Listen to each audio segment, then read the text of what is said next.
Hello, everyone, and welcome to the Cinematic Schematic, the official podcast of thecinematropolis.com, your home to thoughtful conversations on film, and this year's official podcast media partner for the dCFF21 2021 Film Festival. Now, of course, the dCFF Film Festival is hosted here right in the heart of Oklahoma and Oklahoma City. But thanks to last year's virtual cinema that was launched as part of dCenter's COVID-minded approach to screening films last year, the scope of the audience really expanded far beyond just the Sooner State. In fact, last year, more than 40,000 people attended dCFF Film Festival virtually, with audiences watching films from 42 different states and 24 different countries. One pair of attendees in 2020 were the hosts of the Furloughed Film Talks podcast, a Dallas-based podcast dedicated to the latest movie news and reviews, along with weekly special guests to discuss and debate the present and future of the film industry. So today, I'm so excited to be joined by Alex and Ryan Kelly to discuss their dCFF 2021 experience, including their favorite films, some of their most memorable moments, and what they hope to see more of in the future of dCFF. So, Alex and Ryan, welcome to the Cinematic Schematic. Thanks, man. We're really happy to be here. Yeah, thanks so much for having us on. Yeah, this has been a fun weekend. Yeah, man, you guys have just been moving right along.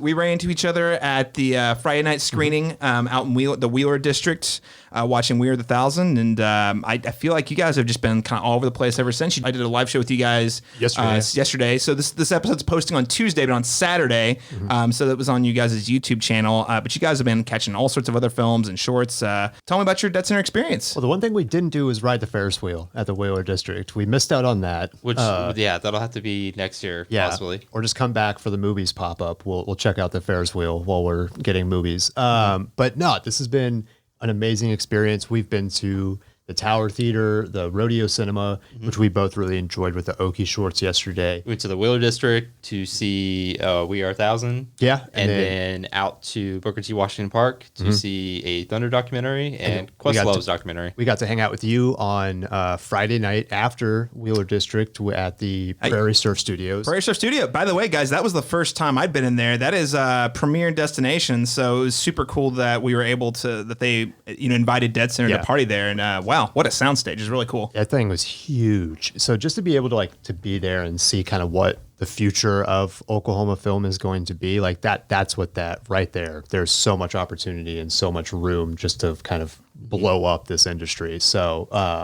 our experience has been amazing. Yeah, it's been great. And it's, there's so much here at dCFF that we feel like we've only scratched the surface so far. So we're going to have a full week of watching the virtual version of it. And that's the craziest part is, even though we did a ton yesterday, there's so much more virtually that you can check out. And yeah, we're going to be spending the next 5 days at home, just pulling up the laptop when we get home from work and watching as much as we can. Yeah, definitely watching all the award winners and all the other good stuff. Yeah, but this has been cool. And being able to come on this as well has been just an amazing experience. Yeah, man, anytime I can get together with more podcasters, I'm all about it. It's always fun to just kind of see what other folks are doing, kind of hearing what you guys are doing. You guys have been, we're going to get into it here in a moment, but you guys have just been killing it on just interviews and the number of episodes you've been putting out the last year. So we'll get into that here in a minute. But listeners, on that note, though, this episode is posting on the Tuesday following the first weekend of dCFF. You can actually still buy passes for dCFF over at deadcenterfilm.org and watch all the films in the virtual, all the films that are available virtually, you can actually watch through an online portal at home at your leisure. I recommend watching each film all at once, but if you need to watch it and take a break, if it's a feature film, or if you're watching a shorts block, you can watch one short, take a break. You can share it with family members. There's a lot of opportunity, even though the party, the in-person parties have largely wrapped up. You can still enjoy a lot of the perks of the dCFF pass holders, so you can get those over at deadcenterfilm.org. But I'm with you guys. We barely just scratched the surface of the way to do it. There are so many films, especially like in the shorts blocks, I personally haven't had a chance to get to. I'm really excited to do that for the remainder of this week. But with that said, I want to get to know you guys a little bit, and I thought there's no better way than to do that with a little bit of an icebreaker. Yes. And a conversation that was happening on film Twitter for a whole 2 days, a couple weeks ago, but I actually thought it was a lot of fun. So I want to get you guys' take on it. Which professional wrestler turned actor do you think has the most successful career, or a caveat there, maybe not most successful, your favorite career. The options I've got here, and if you've got another one that's not included, feel free to throw them in. But the ones I had noted were The Rock, John Cena, or Dave Bautista. So can I throw out Stone Cold Steve Austin? Wasn't he in a couple movies a while back? Possibly. Yeah. No, I think if you're talking about the most successful, it has to be The Rock.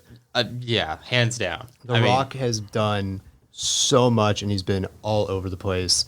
He's now going to be in the Jungle Book, which is coming out, I think, next month. With Emily Jungle Cruise? Jungle Cruise, sorry. Yeah. Jungle Cruise, that's coming out next month. He had tons of movies. He was in the Fast and Furious franchise. He is the most marketable, star going right now. He was in Moana. So I think it almost has to be. Well, and it's almost a completely plausible scenario where he runs for president at some point too. Yes, that would be for sure. Could you imagine one of the least crazy political things that happen in our generation? But I think either him or Matthew McConaughey, right? Or a Matthew McConaughey, Dwayne "The Rock" Johnson ticket. I would not. Yeah, why not? Could you imagine 2024, 2028?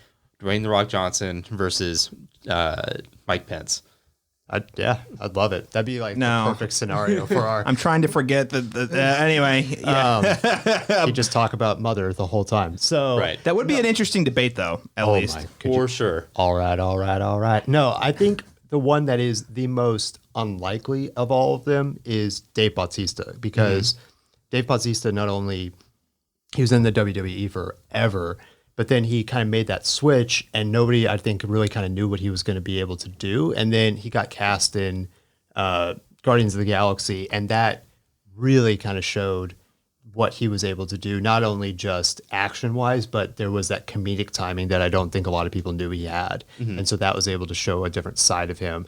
And then he's obviously just done Army of the Dead, which... Right. For like a long time, he was, just kind of a supporting cast member, and then Zack Snyder gave him a chance to be the lead in Army of the Dead, and I was pretty skeptical of how that was going to go, but he pulled it off pretty well. Yeah, even if the movie overall is not the best, the writing's not the best, I think. Oh, he cares that there's no bones about it. He's the strongest thing about in the film, I would argue. Absolutely, there's the negative reviews you can give of that movie have nothing to do with the acting. Yeah, so I think he definitely was. I think he is by far the most unlikely of the three. And so for that reason, I think he's probably the most successful of those three. And John, I don't know, has John Cena really, other than the only thing that I can really remember him doing is Trainwreck. Well, and Fast and Furious movies, right? No, not yet. Not yet. Fast first one. F9 is going to be his first one. Okay. Yeah. So Fast other and than Furious movie. Movie, the first one that he's going to be in. Other than that, and a scene where he talks to Keith Robinson about wanting to do stuff in a movie theater next to Amy Schumer. That's the only other thing I can think of that John Cena has been in. One more though, Ronda Rousey could kind of get on this list too. Sure. Yeah. Sure. Yeah, you could throw her in the mix. Yeah, I'm trying to think. I want to give Dave Bautista a shout out though. That bit role he had in Blade Runner 2049, very impressive bit of dramatic acting from him. By the way, he was in the opening scene. He's the guy in the very opening scene that Ryan Gosling takes out. Oh, okay. Yeah, he's really. Go back and rewatch it. It's very subtle, but I thought it was a really strong performance. And Bautista is about to be in Dune, so yeah. Bautista, and that's going to be, I think, a pretty big role for him because the movie's going to be huge. And from all indications, it's going to be an incredible movie. Yeah, hopefully. God, I can't wait for Dune. Are you excited for Dune? Oh, I can't wait. Yeah. I mean, I just mentioned Blade Runner 2049. That was probably my favorite movie of 2017, and I just think Denis Villeneuve making these very classic sci-fi, more high-minded sci-fi. I don't know how to say it without sounding like a snob, but he's not really a Star Wars filmmaker. He's more of a Star Trek filmmaker. Just the level of appreciation to detail and to tone and to setting that he's able to execute. I mean, I haven't seen a movie from him I haven't liked. Well, yeah, Arrival is probably one of my top 5 favorite of the last 10 years, maybe not, maybe ever, because I watched that movie having no expectations and not really knowing what was going to happen, and it blew me away the entire movie. I loved Arrival so much. So yeah, It's gonna be exciting. Yeah, Dune's definitely most anticipated movie later this year. But so who do you think is the out of the three? Well, I mean, I think Dave Bautista is my favorite because the thing about The Rock is I actually think The Rock at one point in his career, I love The Rock, by the way. I think he brings a unique energy that only he can bring. He's a movie star through and through, like in the same way Schwarzenegger was back in the day. This is a movie star. Like you cast The Rock to come in and do a very specific thing, and he's going to blow audiences out of the water. Everyone's going to love him. He's going to nail it. So I do love him. But what I will say is there was a point where he was never into like super dramatic acting, but he did take a couple of swings at it. Walking Tall was a nice little, there was some drama there with a little, definitely a funny movie, but there was a more dramatic teeth to him. He tried Faster, which was not a great movie. But I thought he was trying to challenge himself in a way I don't feel like he's done in a while. There was also, gosh, I want to say it was Snitch, I think. There's a movie he played in with John Bernthal about being a truck driver running drugs. I don't remember if that, I think Snitch might be the name of it. But again, really great dramatic performance from him where I was like, okay, he's not like an A+ dramatic actor, but he's trying to get there and he's pushing himself. And I really appreciate that. Yeah. Whereas pretty much ever since then, he's just leaned full blown into like, movie star mode. He's got wink at the camera, charming. And again, all that's amazing. And he's clearly that's where the money's at, and that's where the audience adoration's at. So I don't blame him for going that route. But what I find more compelling is what Dave Bautista's doing, where he's sort of balancing it out. He's doing comedies. He did Stuber. He did Guardians of the Galaxy, but also again seeing him coming up in Dune and Blade Runner 2049. And even Army of the Dead, which again I wouldn't say is like a huge dramatic role, but he brings a certain amount of like drama and presence to the movie that adds credibility to what I find to be a pretty mediocre to below average movie, but he bumps it up a notch. So it kind of shows me that he's got that, those teeth. So anyway, I find Dave Bautista the most interesting. John Cena's a wild card. I mean, yes, he's in Trainwreck, but how could you forget Bumblebee? That's like the best Transformers movie. Come on. Sure. I don't think I've actually seen Bumblebee. Was it okay? Like I heard really great things about it, but it was. I think I've just gotten really soured on Transformers. Yeah, by the time that came out, I think we were like, we're not sure what's happening with these movies. So it was directed by Travis Knight, who has done some stuff with Studio Leica. He did Kubo and the Two Strings, which is one of my favorite movies of all time, like animated movies. Just Studio Leica in general. Those guys are magicians, and I love it. But he came over and did it. Honestly, it's what the first Transformers should have been, like the whole time, like because it felt like a story about a girl and her dog, sort of thing, But unlike the original Transformers, where it was Michael Bay and it leaned into Michael Bay-isms and just like really juvenile humor and all the things he's known for. This actually, like, you really felt for the characters. You felt for Bumblebee. Like there was weight that you felt invested. So is it a great movie? No. But it's a movie, it's the best Transformers movie where I was like, okay, it knows what it is. It delivers on what I want, but it also, like a good Saturday morning cartoon or soap opera, you feel invested enough to feel like you care. Well, yeah, it's good for it was really good for Transformers. Who's the actress in that? Haley Steinfeld, yeah. Okay. And she's great. She's amazing. Yeah. Which she's going to be in Hawkeye, which I can't. Yep. That's going to Well, at least it's not going to be at least it's not going to be Jeremy Renner Hawkeye anymore. And it's not even Jeremy Renner's fault. That character's just... He's like, I think in this show he's going to be doing, he's going to be deaf. Because like in the set photos, he's got a hearing piece in, which is straight from the Hawkeye comic series. I'd love to see how they explain that. No idea. Okay. No idea. We'll have to stay tuned. I really, guys, have been underwhelmed by Hawkeye as a character, just in general. I do like Jeremy Renner, though, so, Is it more just of a Hawkeye thing, or is it bow and arrow thing? I mean, it's a Hawkeye thing. Yeah. I love, for example, Green Arrow, a character from DC. I love that character. He was good enough to get his own WB show. Like, I don't think it has anything to do with the bow and arrow. It's just how you use him and how you utilize them amongst the Avengers, which is a challenge. I just don't think they pulled it off. No. Anyway, so... Listeners, you now know a little bit more about the Furloughed Film Talks, folks, what their preferences are, but I want to get more into the history here. So before, we're going to talk all things dCenter here in a few minutes, but I really wanted to turn it over to you guys. Tell me a little bit about Furloughed Film Talks. What is the podcast? What's the angle? Like, what are you guys doing? You got me to get into that, or? So you want to start out with kind of how we got started? Yeah, I lost my job. So back when the pandemic started, I was working for a company doing marketing, and they were like, everybody go home. And then a week later, they're like, we're gonna have an emergency Zoom meeting. We got on the Zoom meeting, and they're like, everybody's furloughed.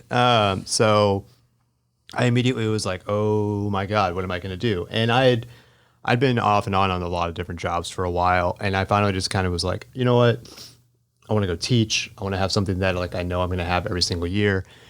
I got hired to be a teacher the next week, and basically knew that for 4 months I was going to be at home working on the certification with a lot of time. And we've always been really, really big movie fans, and so I decided, I want to write about movies. I want to get more invested in movies.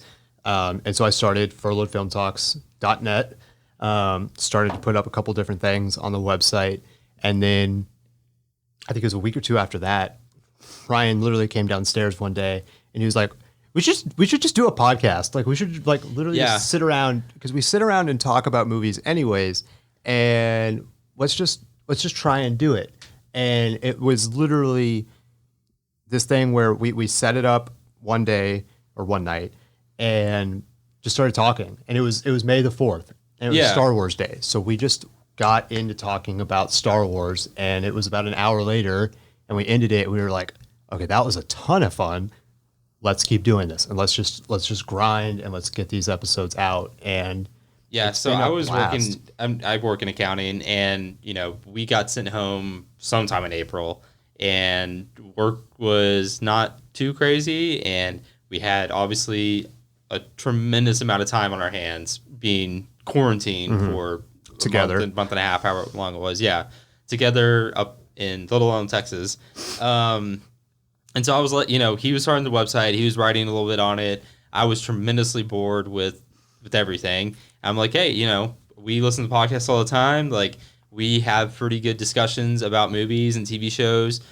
Anyways, let's just set up a mic and do that. And it just so happened that I think, a couple days before or the couple days after I had kind of pitched this to him, it was May the 4th. So I don't remember which Star Wars movie we reviewed. But we did, and we talked about Extraction, I think. Oh my God. Yeah. But anyways, then obviously the next day was Cinco de Mayo, so we watched The Three Amigos. There you go. And reviewed The Three Amigos. I'd forgotten about that. Yeah, and we kind of started it at the perfect time and the worst time. Yeah. Because on one hand, there's no new movies coming out during quarantine. There's nothing coming out in theaters. There's limited stuff being released on VOD at the time, which was like late April throughout May and June. So we didn't really have anything new to review. But on the other hand, all the actors, all the filmmakers out there had nothing to do on their side. So it was a little easier to get them to agree to come on a podcast that had very freshly made podcast, brand new podcast with less than 10 episodes. So it worked out pretty well, and and I think like the angle that we kind of go through for, and Ryan explains this really well, but we would go see movies at the movie theater, and then afterwards we would just walk out and we would be with a couple of our friends, and we would just stand outside and talk about the movie for 30, 40 minutes, to the point where we'd be in a parking lot and the lights would turn off, and it was like, oh, we should probably go home. And so that's the angle that we go through for is, hey, we're just going to talk about movies like we would after we walked out of the movie theater, like we're friends and like we're buddies, and we've had our friends and family on to talk like that. But the other angle is, there are people who know this a lot better than we do, who are in the industry, who are doing this every single day. Let's talk to those people, because that's what those people who are also movie fans like us, that's who they want to hear from. And we were really lucky. We had Keith Robinson, who did that scene with John Cena in Trainwreck. He was a super awesome guy. We talked to Stephen Bishop and Eugene Cordero and all these different people who have a great knowledge of what's going on in the industry. And then we were able to come to dCenter a month after we started, and we're able to get with all these people who are doing really great things in Oklahoma with the film industry. And so that was the other angle of it, is getting those people who know what's happening right now in these industries and in these cities to kind of let other people know about it and giving them that platform. So that's really what we want to do. Yeah, what we really like to do is, talk about movies and TV shows in like really layman's terms. Like we don't have any experience in the industry. We have never done like really professional movie reviews or in-depth analysis. But just like you said, we would come out of movie theaters, and even though we lived together, we would still stand, even if it's the two of us, we'd stand by our car for upwards of 30 minutes to an hour and talk about the movie. So, that's what we do. We talk about movies and TV shows on a very surface level. Like, did we like it? Do we like the acting? Did we like the writing? Did we like the director directing in it? And also, we really love talking about, what's upcoming. Because, like, some of the best part of the movie going experience is the anticipation of, hearing the rumor that a movie's coming out, waiting for the trailer to come out, and then, getting a first reaction and talking about the trailer. And then you have sometimes months and months and months with, before you actually get to see the movie. And so, we do our reviews and our kind of analysis of a movie, but almost 50% of our show is also talking about trailers and talking about, rumors of who's going to be in what movie and who's going to be directing what and what's being adapted and that kind of thing. Because, I mean, for me at least, anticipation of a movie is almost as good as seeing the movie itself. Yeah, so we've had a blast doing it, and getting able to do something like this where we get to meet you and having the ability to come on and talk to other people about movies. I think this is by far the best part. Like, this is by far the greatest thing that we get to do, but also, the show is all about for us. Awesome. Yeah, no, I love that that conversation. The stay in the parking lot until the parking lot lights shut off in the movie theater parking lot. I've got that story. I think a lot of cinephiles do. I'd say a lot of people probably on film podcasts have a similar story where you feel really passionate about the thing. And I think the beautiful thing about films is the conversations they create around the films. I mean, when you can talk for 2 to 3 hours longer than the duration of a movie about things related to the movie, especially things that are actually more I shouldn't say more real, but you know what I mean? Like, have larger implications than just, oh, this was a cool movie, I like this acting for me. It's like, oh, I know, what is this saying about like the world? What is it that I'm supposed to take away from this? Oh, you thought this, well, I thought this. Well, oh, that makes me think of this. That I think those are just really great organic conversations, and certainly a big part of why we do what we do here at the Cinematropolis and the Cinematic Schematic as well. So you guys have been running for a little over a year. I mean, a month after you guys launched your podcast, you were already at dCenter. So what would you say attracted you to dCenter the most? I think the proximity almost. It was not only just the proximity, but also, of course we want to be involved in any film festival, and dCenter, as soon as the pandemic started and the quarantine started, dCenter took a huge initiative to make the film festival virtual. And so the accessibility for us to be able to see almost every single documentary or short film online. And I mean, they had incredible stuff running last year. They had some great documentaries and great short films.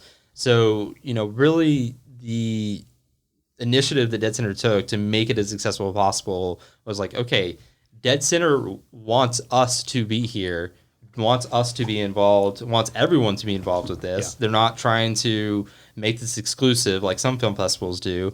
And that, that is going to attract.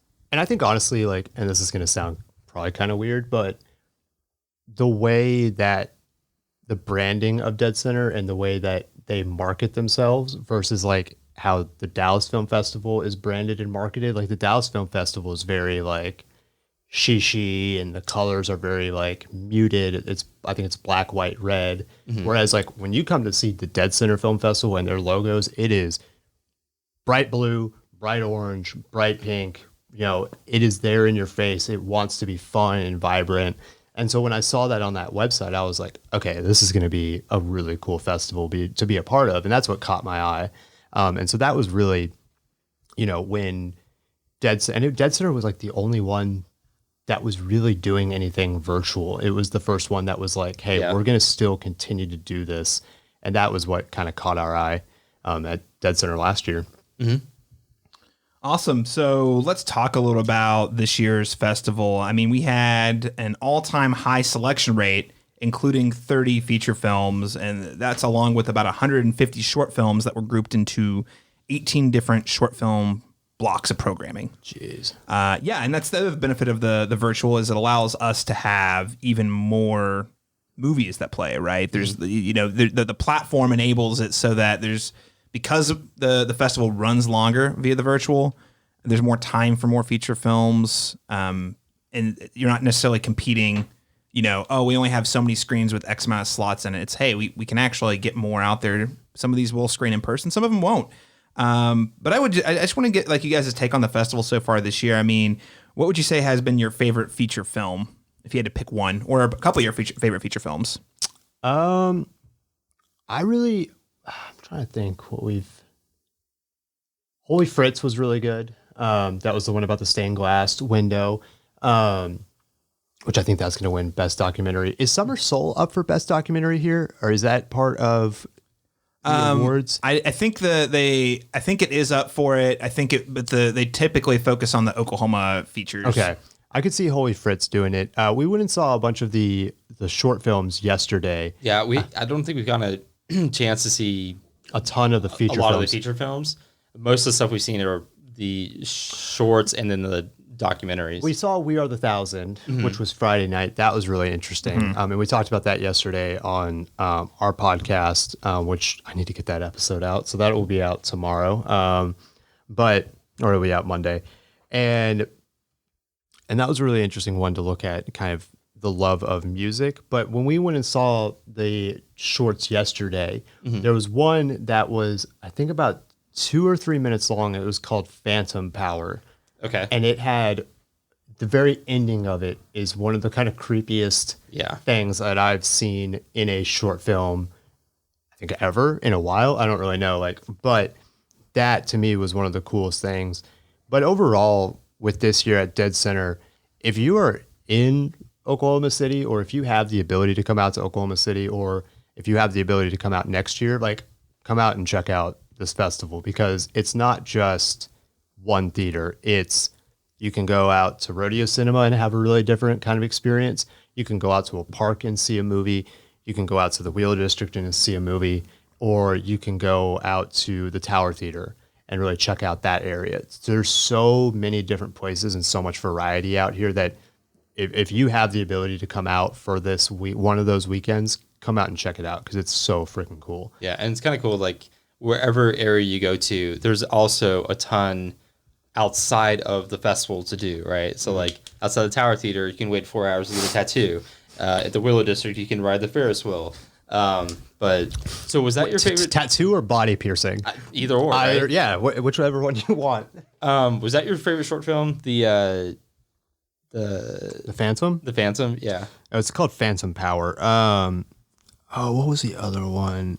By the way, there's always a line in front of that tattoo shop. It's like a running joke at this point. No. It is here in Uptown OKC for listeners who are not from Oklahoma City or don't visit Uptown area, right near Tower Theater, where they are screening some movies. One of the venues for the festival. There's an iconic Oklahoma City, it's been there since before Uptown really was built back up.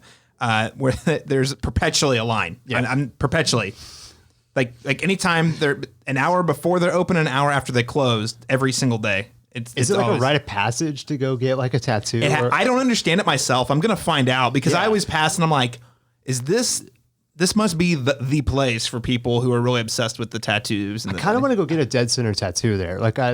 I want to do it just because. dCenter would be very thankful if you did that and talked about it on social media. In fact, you could live stream the process. Yeah, I'll do it. We'll just put it on YouTube. If it's $50-$60, I'll go do it. So I really want to know how they do that, how they process so many people through to get a tattoo. Because if you're going to tattoo, it's a laborious process to get your arm shaved, get it cleaned, get it tattooed, get it wrapped. Is the shaving part the most laborious part? I love just the fact that you used laborious, but I do appreciate it. Okay. Yeah. This is such a laborious conversation about I don't know, I'm just making them tattoos. Tattoos. Come here a day early or stay a day late next year, Alex. I want to see it. tattoo. Yeah, I'll do it. I'll be there. I'll buy you a beer while you're getting it done too. All right. Yeah. Do they let you drink? I have no idea. You're really not supposed to. I've never had a tattoo, so I'll take everything I have with a grain of salt. I'll do it when I get the movies in a week and a half. But no, my favorite short film by far was Pause the Game last night. Okay, well, I wanted to bring it back. Okay. I really enjoyed Pause the Game. I thought, I'm such a huge sports fan. We all three saw it, so yeah. So Pause the Game was the Oklahoma City Thunder short film that sort of documents the evening of when the Thunder game was quote unquote postponed indefinitely, and sort of what the process of making that decision was like. You kind of get some behind the scenes in how the NBA makes these decisions. Like, for example, I didn't realize that like the Thunder actually can't cancel a game like on their own. They have to actually be approved by the league to do that. Had no idea what that was like. And I also didn't realize how down to the wire like that information came, because they were basically like minutes before the game started waiting to find out if a certain player had tested positive, and they were just waiting. And then once that happened, they had to like run it by the league. Like it was a whole thing. So they got into the process, which I found really fascinating. And I also thought what was cool about that was the way they ended it. It's like, hey, this was important because after this was like the moment, like nationally televised TV, everyone's like, oh crap, well, if they postpone their game, this is serious. Well, now, the one thing that I found really fascinating was the phone call that they got where they found out the Gobert was positive and that they needed to buy time. Like, imagine if what had been said on that phone wasn't what he thought it was, because all that the doctor got was this. He like got the slash across the throat, which usually means like, hey, like shut it down or pause it. Imagine if it had been something completely different. He's just like running out there and like stops this whole thing. Like, well, what? There was just like imagine if you it had don't been think the guy got off the phone and was like, hey, we have a positive. No, he was like, all he did was this, and the guy like ran, because that's how not very good communication at the executive level. That's how little time they had. Was this is all he had, and he had to get out there and go because the refs were literally walking up to tip the ball. Like, yeah. So that to me was the craziest part, is how slim of a margin they had in that instance. Like at every step, it was like we got like they were just trying to figure out how to buy time with the crowd. And I mean, again, too, like this is like the next day they kind of went through at the end. Like, obviously, spoil for the documentary, but this is a historical thing. Like 2020 was obviously like a traumatic event for our country and the world at large. I would say. And it's interesting. I did an interview series, 3 films that got you through the 2020 pandemic. And the moment that came up amongst the 10 people I talked to the most was the night the game got canceled. They weren't people who don't even watch sports. Like, I remember the name, I remember where I was. I just got out of a screening of The Invisible Man, and then I got the news notification that the Thunder game had been postponed. And that's when I knew it was serious. I remember exactly where I was. I was at, it's called Katie Ice House in Plano, Texas. And they have TVs all outside. And I remember just kind of out of the corner of my eye seeing this thing kind of pop up, and they were showing the refs getting together. And I was like, what in the world? And I saw postponed. And I was like, oh my God, like what's happening right now? Right. And over the course of a couple of hours, like canceled, this other game got canceled. And it was like, that's when I knew. And I think everybody kind of knew. It was like, this is different. Everything's about to change. Well, it's so incredible because, there were probably less than 50 cases in the U.S. overall at that time. So to have a professional NBA player be one of the ones to test positive at that early stage of the pandemic, I don't think it could have struck closer to home for a resident of Oklahoma City to say like, okay, this was happening in China, this was happening in Italy, but now it's one of these guys we watch day in and night after night playing basketball. Like, this is serious. This is now in our hometown. And, it had to be incredibly scary to have something like this happen that had never happened before, right? To have a game canceled seconds before they tipped the ball off. Well, I think there's a clip from Mayor, the Oklahoma City's Mayor David Holt, where he's like, if it had happened any other way, it wouldn't have been as like impactful as a moment. It was because because the case that the test came back right before the game. They had to make all these calls right like in real time before tip off, and that's why it was nationally televised and everyone saw it. You know that, and there was something to that. I was like, wow, because if they had just canceled the game, it would have been shocking, and it probably would have had the same outcome in terms of like other stuff shutting down. But would it have had like this, impact on viewers being like, holy cow, like this is crazy, because you had footage of them like having to walk off the court and to 18,000 people who were in the stands who had to be told, hey, the game's being postponed. They didn't really, when the announcer said, we're postponing the game, please leave the stadium peacefully, he never said why. He wasn't like, one of the players had tested positive, like the pandemic is now in Oklahoma City. He was just like, we're having to postpone the game, and 18,000 people had to go home not knowing exactly what had happened. So, like, just say... In full transparency, we're Mavs fans, like, not huge Clay Bennett fans, but... That was a little awkward last night when they were, like, throwing ball, like the Thunder cheerleaders and everyone. You mean whenever the Thunder guy came out and said, any other fans of any other NBA teams, get out of here. No, I literally went, woo! And then he was like, get out. I was like, all right. But... When Clay Bennett came out and sat with the fans and the governor, not acted, but was amongst the fans when that announcement was made public, I thought that was great leadership, and I thought that was a really great way of handling that moment. So I thought, and the way that they presented that in the short film was great. That's actually a really good point. The leadership, governmental wise, and of the team. Mm-hmm. Probably handled that situation better than almost anybody could. Like, this has never happened before. It's completely unprecedented, and they handled it in almost like the perfect way. Because, and here's the weird, bad, awful thing: Jerry Jones would have let them play immediately. Absolutely. And Jerry Jones would have gotten, if this was the NBA, he would have gotten Adam Silver on the phone, convinced him to play the game. Yeah. And then, if Adam Silver had made him postpone the game, he would have lost his, you know what? Yeah, and just gone on a firestorm in the press about it. So that's just one example of somebody who would have been like, no, we're going to keep playing because the sport's more important. And it's right. But the Thunder, his money. Well, they even said in the documentary, like, hey, this is bigger than basketball. Exactly. This is like a health safety risk. Yeah. Which again, I think is it was a wild year last year. Kind of hearing that was the thought process at the time, kind of reassuring you that that's quality leadership. Mm-hmm.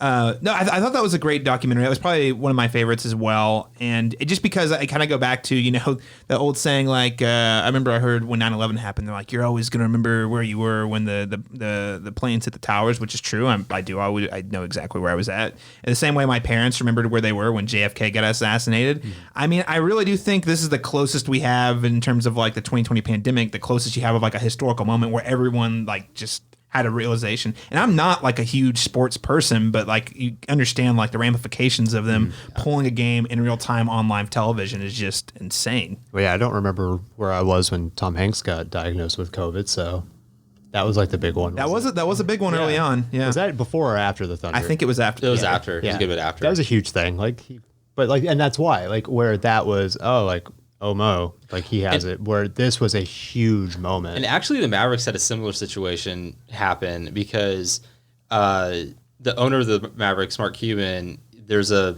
video of him sitting in the stands. And I think the Mavericks were also having a game that night when the Thunder got postponed, but they were like they were in like the second quarter. No, the game hadn't started yet. The game was starting like much later than the Thunder game.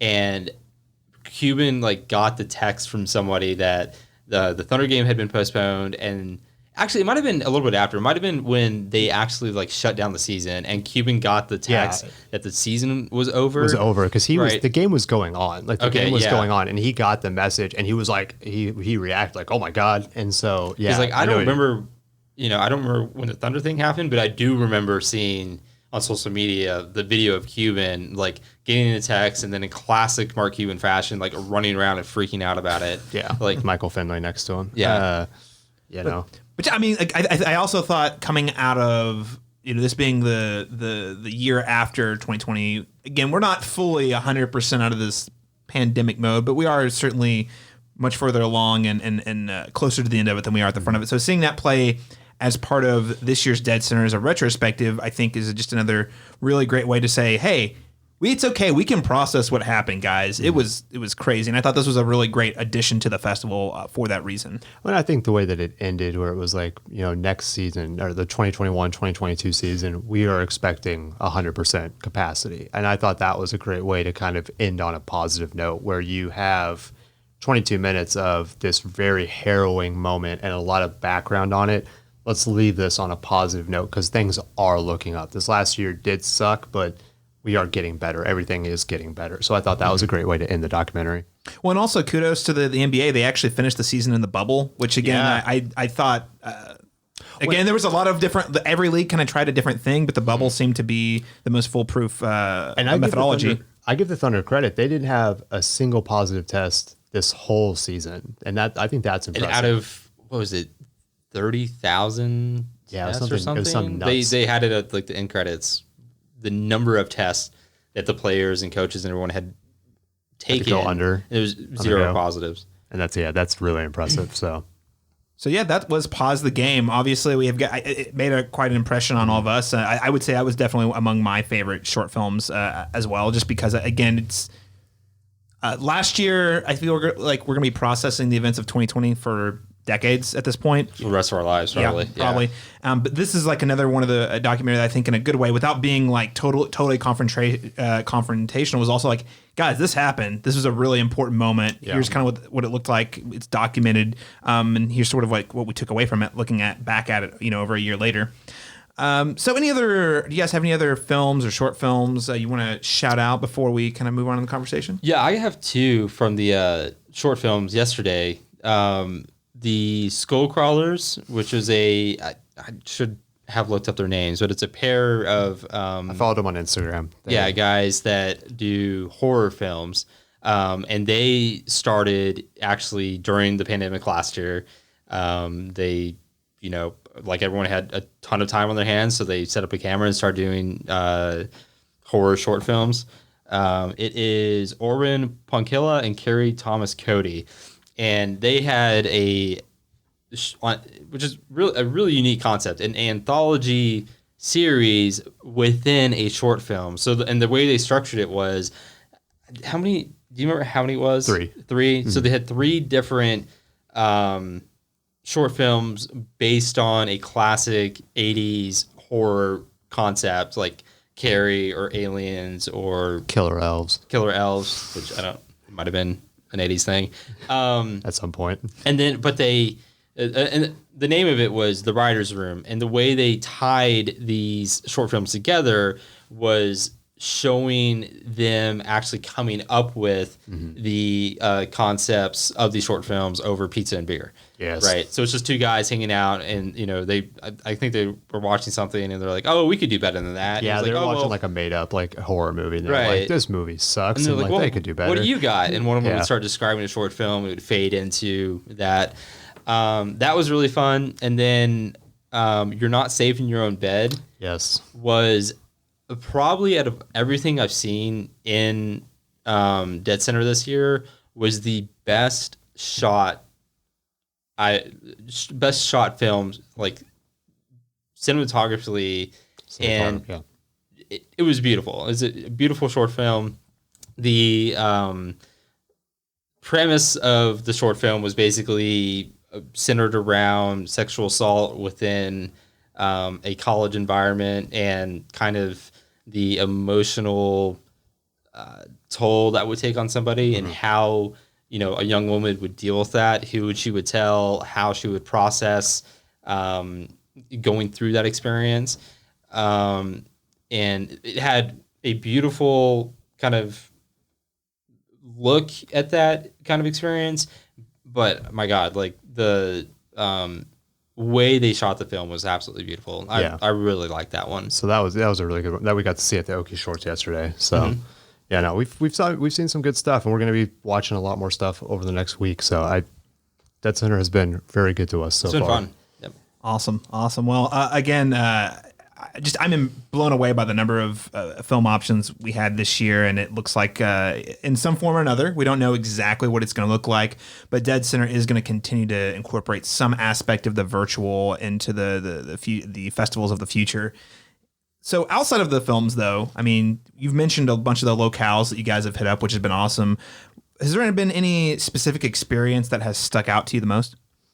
Do you have one? My immediate reaction is to make jokes. So I was going to be like driving around Oklahoma City, but no, like, I don't know. The Congo line Friday night. The Congo line Friday night was at great. the Prairie Surf Media, Yes. the Friday night party where we had, Prairie Surf Studio, excuse me. There was, I think, dCenter, things tend to get a little crazy the later it gets. There was a giant conga line. Right. It was about 12:45 at night, maybe almost 2 hours into the party, and a impressively long Congo line. Yes. Got going. So that was fun to see. I think the thing that sticks out for me the most is what was we obviously went to see the Okie Shorts yesterday, but they then did the Q&A afterwards where they got to talk with some of the filmmakers that were in the audience, and so that got brought up, and they just kind of talked through some of the behind the scenes of what happened with their shorts, and to get more.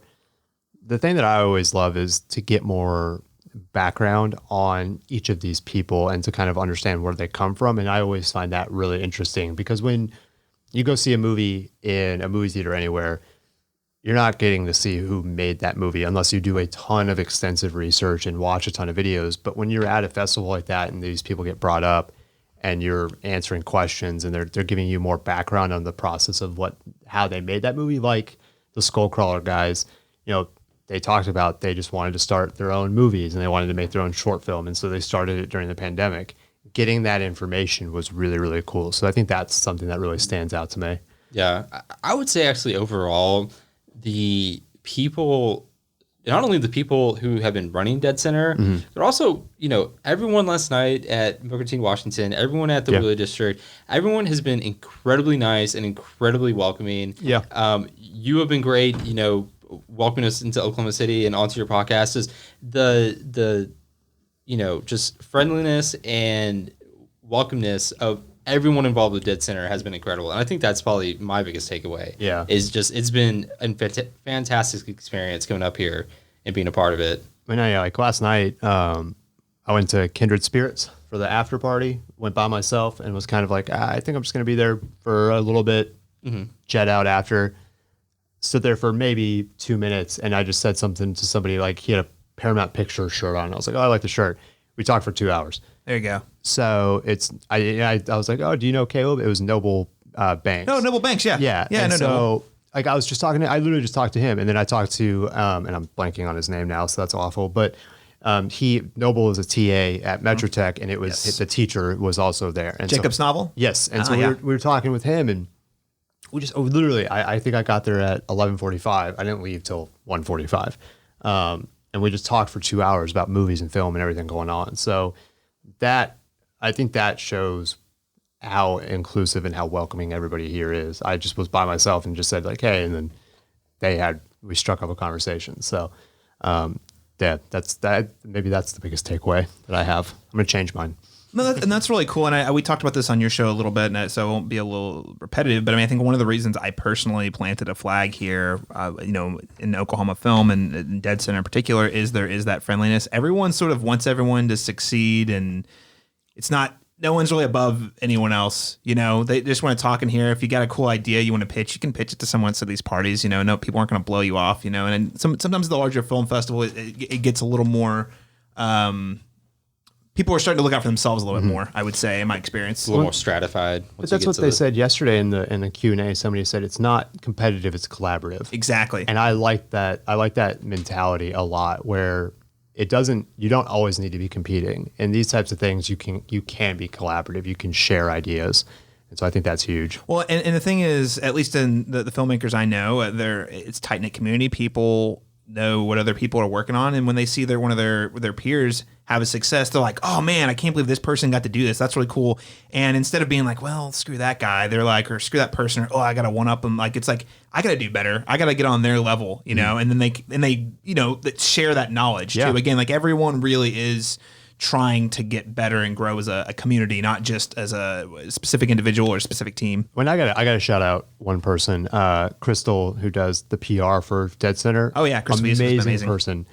She came up yesterday while I was there, and we were just talking, and at some point she was like, you're a part of the dCenter family now. And so just that like mentality where it's not, oh, it's a festival. It's like, no, this is like a family atmosphere. Like, so just to hear that type of thing was like, oh, like, thank you. Like that means really a lot. Like that does mean a lot, where it's like that's really, really cool. So that is the mentality here, and it's great to be a part of.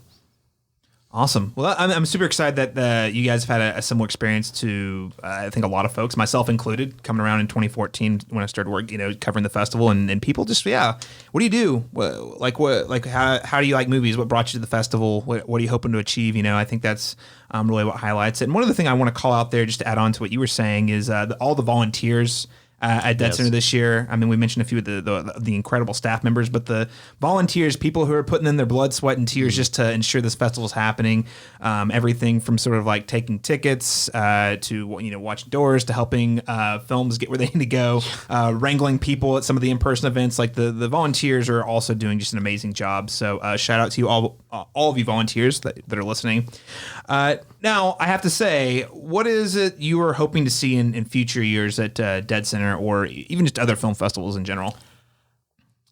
I'm really looking forward to seeing what comes out of these new facilities that have been popping up in Oklahoma City, like Prairie Store Studios. Once that gets fully built out and once they actually start recording there, it's going to be really interesting to see what, how many more, like, literally from Oklahoma City projects get into dCenter. And, I hope more and more people become aware of dCenter, since, they have carried on the accessibility from 2020, have kept a lot of it virtual. I think, just more and more people are going to hear about dCenter and be really, really interested in being involved with it moving forward. What I'm looking forward to is having these venues be, maybe utilized is definitely not the right word. They're being utilized great right now, but like getting to be in the Tower Theater more, and getting to be in the Rodeo Cinema more, and having it. Obviously, the virtual aspect is great, but having more of those in-person events. There was quite a few this weekend that we got out to. I think we went to 3 yesterday, 2 yesterday. Yeah, so like getting to do just that after the last year is amazing, but having more next year, because I think I've heard several people say like we're going to be doing even more in-person stuff next year. Yeah. So that is something that I think with what Ryan was saying, where everything that is happening in Oklahoma, where there's going to be more Oklahoma projects, coupled with all these new in-person events happening, I think that is what can be really exciting for the future of this festival, where we can start to get a lot more people to come in and be very interested in traveling into Oklahoma City to see these events and to see what's happening here. I think that's what's really exciting for the future of this event. Well, very cool. Gentlemen, it's been a pleasure having you as part of the dCenter family this year, just getting to talk with you guys, hear a little about your story, hearing you guys coming up from Texas just to check out the festival. Really exciting. Looking forward to seeing you in future years as well. Now, I do want to close out, though, with a quick question, not necessarily dCenter related, but it's been, your Furloughed Films came out of a year of things getting put on hiatus or hold or closing jobs. A lot of filmmakers got furloughed as well. Like, what is it now that things are really starting to crank back up? We had A Quiet Place Part 2 come out. We've got Fast 9 coming back out. We've got Black Widow. Like these movies that we've been getting marketed. It has been marketed to us for like 2 years. Yeah. That we're finally coming out, and it feels like, okay, I can actually really start to look forward to things again versus like this nebulous, I guess I'm excited. So like, what would you say is a movie you're most excited to see this summer? Or we can even extend that and say later this year. Eternals. I am so looking forward to Eternals. That might not be the best answer, because it's like a Marvel, You can say whatever you want. Yeah. Hey, okay, but to be fair though, it is a Marvel film, but this is the Eternals, directed by Chloe Zhao, who has never made a movie that's more than like $2 million, I don't think, and she has a very distinct, a very distinct approach to filmmaking that is nothing like a Marvel movie. So and blew Kevin Feige's mind away when she was like, "I want to shoot outside in natural lighting." Yeah. Yeah, so we haven't gotten we have gotten Marvel TV shows for the past like 6 months or so, but we haven't gotten a Marvel movie. By the time a Marvel movie, or by the time Black Widow comes out in July, it's going to be a full 2 years in between Marvel movies. We're definitely looking forward to Black Widow. We're definitely looking forward to Shang-Chi and Spider-Man. But I think Eternals is going to be such a new property, and it's going to be a just ridiculously exciting new direction for Marvel to take. Not only is it branching out into this very kind of cosmic, mystical type of Marvel property, it's also bringing in Academy Award-winning director and Chloe Zhao to do something we probably have not seen in the Marvel universe yet. So I have a long list of movies I'm looking forward to, but that is definitely at the top of the list. Space Jam 2.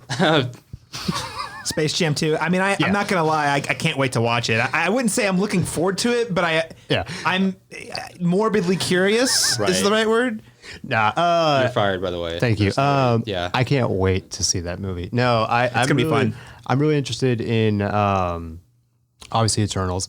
Another Marvel movie is Spider-Man, No Way Home. But I think what I'm most interested most looking forward to are two Keanu Reeves movies.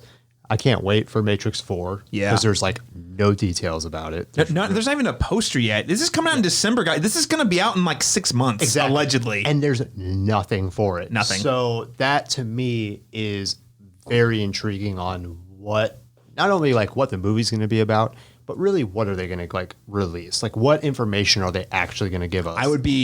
If they just leave like super vague teasers and posters, I'm all about it. I actually would love to not know anything. Exactly. Like I think that'd be really, really cool. Like they would never do this, but like just put a poster out a week before the movie came out and be like, yeah, it's actually coming out. And then people would be like, what is actually about? What are we about to walk into? I would put like, anything on the poster either. Just put the Matrix text on the poster and be like Matrix 4, December, whatever. Yeah.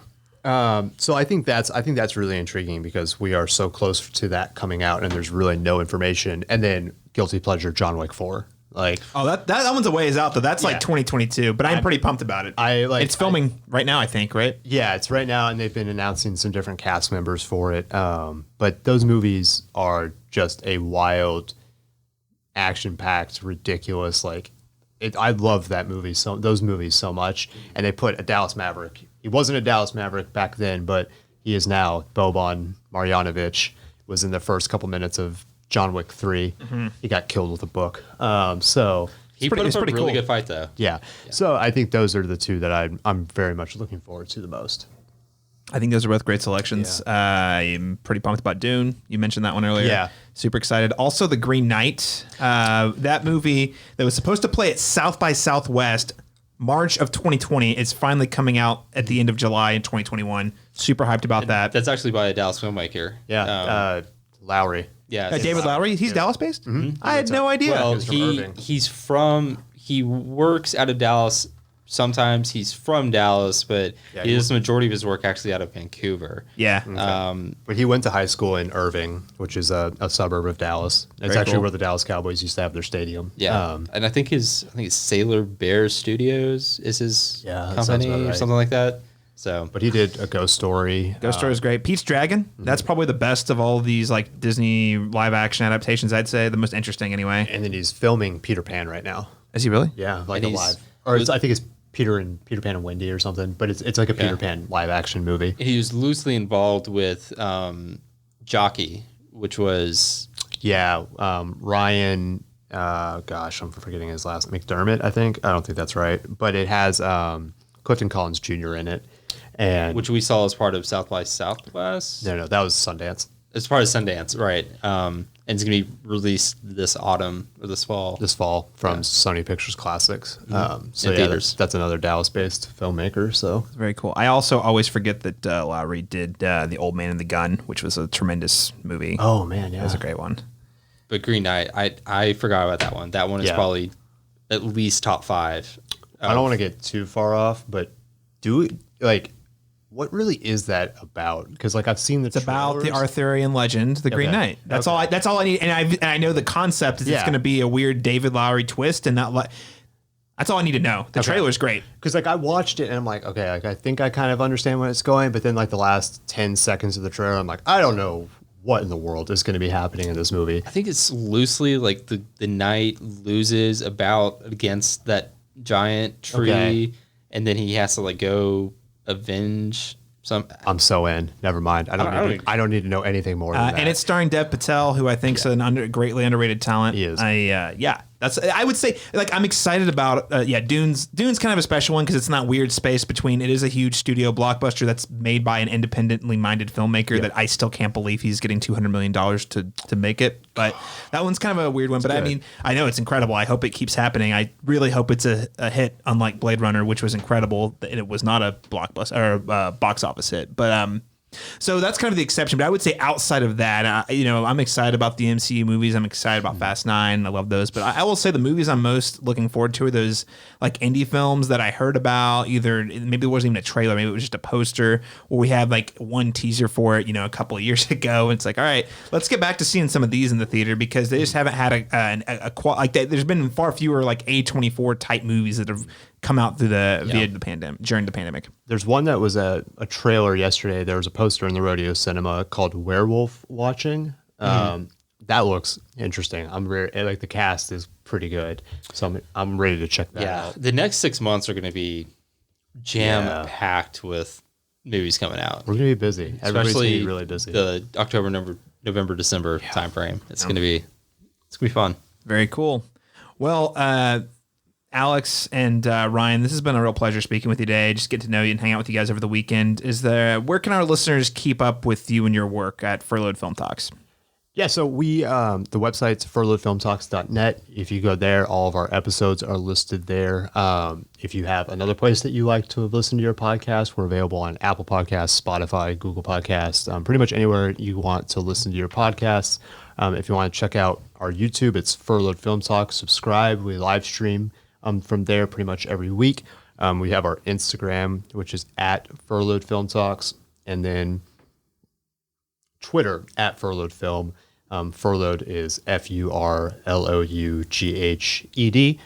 So definitely just come. Let us know what you guys are interested in hearing be talked about. We definitely try to put some polls out and some stuff. We record live usually every Wednesday, and our episodes come out every Thursday. So yeah, Nice. we've got a lot coming up. We've got a lot we're hopefully going to have on the director from 12 Mighty Orphans sometime this week and put that out. So we've got some exciting stuff coming up. Very cool. Listeners, check them out. Guys, it's been a pleasure speaking with you today. Alex, Ryan, thanks so much for joining us on the Cinematic Schematic. Hey, Thanks so much for having Thank us. you for having us, man. This has been awesome. Wonderful. And listeners, the dCFF Film Festival is still running all the way through this Sunday, June 20th.